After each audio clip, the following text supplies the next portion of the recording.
Hi everybody, Mike Napoleon here with SuperSpeed Golf. I want to talk a little bit today about a very important aspect of helping players increase speed and power, and that's really talking about the relationship of grip strength, grip pressure, and how to train all of the above. I have with me our brand new SuperSpeed Squeeze, and this is kind of the result of a lot of this research that we've done, but I want to kind of show you how by the numbers this works and why we released this product in the first place. So here's some of the numbers, and this is measuring static grip strength with just a standard grip dynamometer that we have set on a narrow setting to somewhat mimic what we deal with the golf club. Now, as you can see with these numbers, touring professionals, long drive professionals can create a significant amount of grip strength.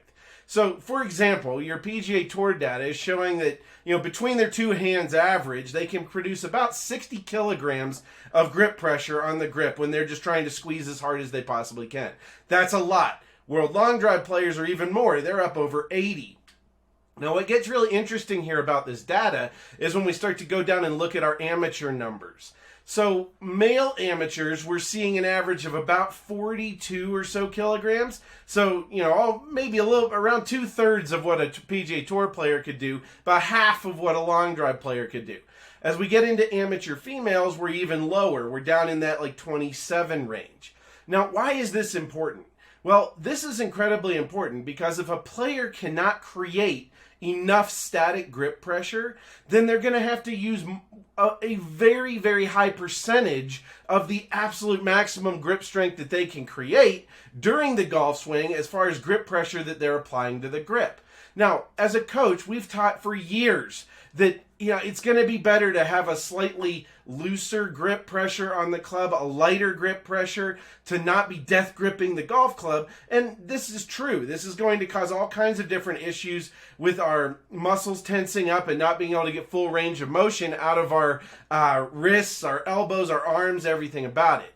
However, one of the keys here that we've missed, I believe, as coaches for a long time, is we've never really measured how much grip strength a player has and how that makes them either capable or not capable of using a light amount of grip pressure and still being able to control the club effectively.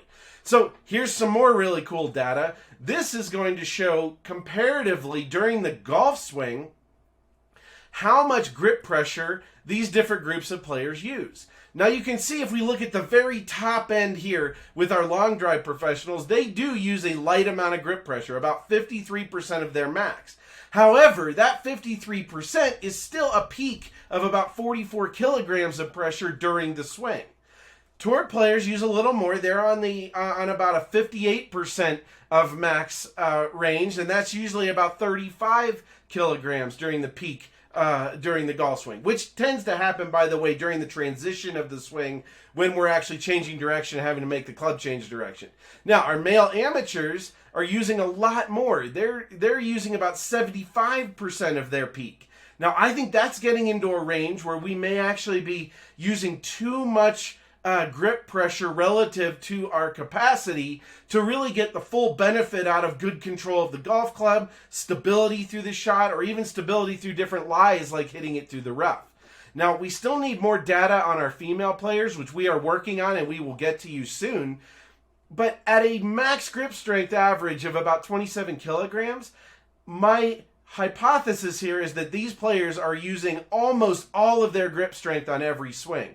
And that's because you really have to have a reasonable amount of grip strength on the golf club in order for that club to not go flying out into the range. This is a big deal. So how do we train to get more grip strength and then be able to use less grip pressure relative to our capacity during the swing?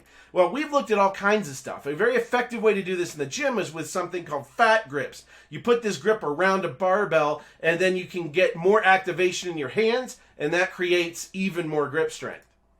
We created the SuperSpeed Squeeze to simply be a fat grip that fits over your golf club that you can do exercises with and make golf swings. Our initial study, which has only been 4 weeks, is showing about a 5 to 6% increase in grip strength and relating to a 1.5 mile an hour increase in driver speed. Pick up a SuperSpeed Squeeze today, get training grip strength, and increase your speed.